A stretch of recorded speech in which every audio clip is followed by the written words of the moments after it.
eu tô há 30 anos fazendo isso, né? Você teve que se reciclar para você se E manter até hoje. exatamente, você tem que se adaptar, né? Então, assim, e como que é a parada de se adaptar? Você se adapta ao mercado e não o mercado se adapta a você. Claro que existem casos e casos. Quando você é um artista, né, de relevância, como, sei lá, vou citar os nomes brasileiros aqui mais conhecidos, que seriam, vamos dizer, o Vintage e o Alok, que são precursores de um movimento da música eletrônica dentro do Brasil, no sentido de popularizar a música eletrônica, né? Então foram caras que criaram e continuam criando certas tendências dentro do Brasil, né? Mas quando você não é um cara desse que dita tendência, que dita, né, o que vai acontecer, você tem que acompanhar o movimento do mercado. Então isso que você está falando é uma coisa tão importante. Eu vou pincelar lá atrás, mas vou falar de um marco que foi muito importante e é uma coisa mais recente que talvez a molecada mais nova, né, alguns puderam acompanhar, que foi a saída da EDM, né, das músicas de festival, da música Jump, Jump, Jump, Jump, né, para o Brazilian Bass que chegou, né, no Brasil, né, com o Alok levantando essa bandeira, né? Então você teve uma diminuição ali do BPM e tal, e na própria construção das músicas.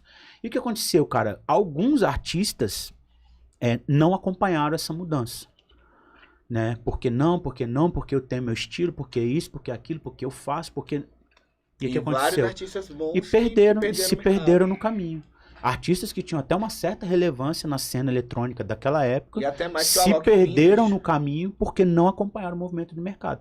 Por uma relutância que, ao meu ver, foi uma relutância tipo besta, entendeu? Porque era o Alok que estava levantando essa bandeira. Meu irmão, o Alok fez uma coisa pelo país que nunca nenhum outro DJ fez. E a galera sempre que... Os que gostam, tem os que não gostam. Mas o resultado do cara é inegável, saca? Então, quanto a isso, você não tem como você argumentar contra uma parada dessa. Entendeu? Então você pode gostar até dele como pessoa ou não, sacou? Mas o que ele fez, o que ele continua fazendo pela música eletrônica e como artista, isso aí é inegável. Então alguns caras, por essa relutância, porém se tratar de uma bandeira que era o Alok que estava levantando, não quiseram acompanhar o movimento do Brazilian Bass e ficaram pelo caminho. Enquanto outros aproveitaram aquele momento, porque o que aconteceu nesse momento? O dólar estava numa crescente absurda, então estava cada vez mais difícil trazer artista gringo para o Brasil. Então o que aconteceu? O próprio mercado brasileiro olhou para dentro.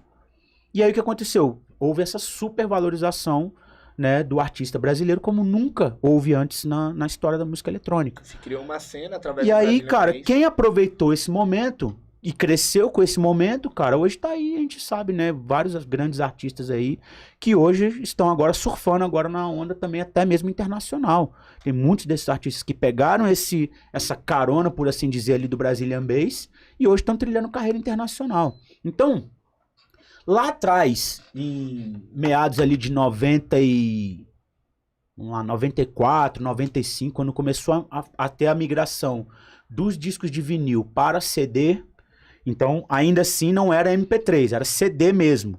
Wave. Né? Exatamente. Os CDs que a gente comprava em loja, não sei o que e tal, porque naquela época não existia gravadora de CD ainda e etc. Então, você ainda assim tinha que carregar um monte de coisa uns bagzinhos de CD com aquelas várias intermináveis folhas, né, que você ia passando para poder achar as músicas e várias. Tal. Pois é. E aí depois até migrar para o CD gravado, que você já podia fazer uma seleção das músicas que você queria colocar ali, foi diminuindo a quantidade de CD até chegar no pendrive, né? Passamos ali pelas placas de áudio, né, tocando com os time codes ainda na época, né, foi uma parte dessa transição também ainda, onde você já acessava os arquivos no computador, né, e tocava. Então, toda essa parte de transição ali, você vai se adequando. E a questão do estilo é a mesma coisa. Ali, depois que você vem observando ali que do Open Format para segmentar, né, agora voltando lá para trás, né, no final da década de 90, início dos anos 2000, você vê que vários ciclos começaram e terminaram dentro dessa questão da música e da própria música eletrônica em si, né, até as próprias nomenclaturas. Antigamente você chamava música eletrônica de balanço, Depois você começou a chamar de dance music. Dance music. Né, cara? Então, então você vai acompanhando tudo isso. Aí depois, hoje em dia você vai falar de música eletrônica, quem não tem muito conhecimento fala que é house. Né? Então, vamos lá na house, vamos na festa house, não sei o que, e tipo, é muito mais do que isso.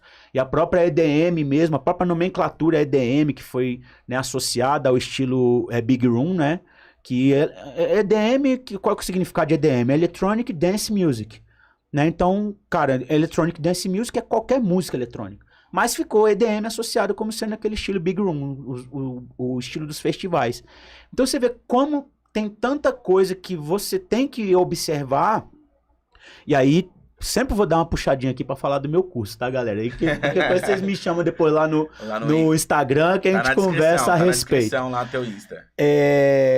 Isso vai ajudando muito a você entender sobre a pesquisa musical. E você se capacitando como DJ. E o feeling, que foi uma parada que você falou lá no começo, foi algo que, assim, me desenvolveu ao extremo. A questão do feeling. Porque quando você é um único DJ que tá tocando na noite, você tem que, cara, lidar ali com várias situações. Então, nessa época, eu toquei um performance também. Então, toquei, cara. Nessa época, eu toquei o que a gente chamou hoje de hip hop. Na época, era o charme, R&B. Toquei o que hoje a gente chama de música eletrônica mesmo, né? Dance music. E você tinha que tocar um pop rock, tinha que tocar, às vezes, um axé, tinha que tocar, às vezes, um funk. Aquele funk da antiga, né? Aquele da década dos anos 90. Freestyle nem tanto, não. Freestyle era um estilo mais da periferia, né, cara? Assim, e eu tocava muito no plano piloto. Então tinha até um certo preconceito a galera escutar freestyle no plano piloto, saca? Mas eu adoro freestyle. Inclusive, tenho várias músicas também antigas. E quando foi internet, quando foi essas músicas pra internet, foi como se eu estivesse assim, entrando num oásis, assim, ó, me deliciando, assim, caralho, todas as músicas que eu sempre quis ter, meu irmão, agora tem todas aí acessíveis aí. Foda demais, velho.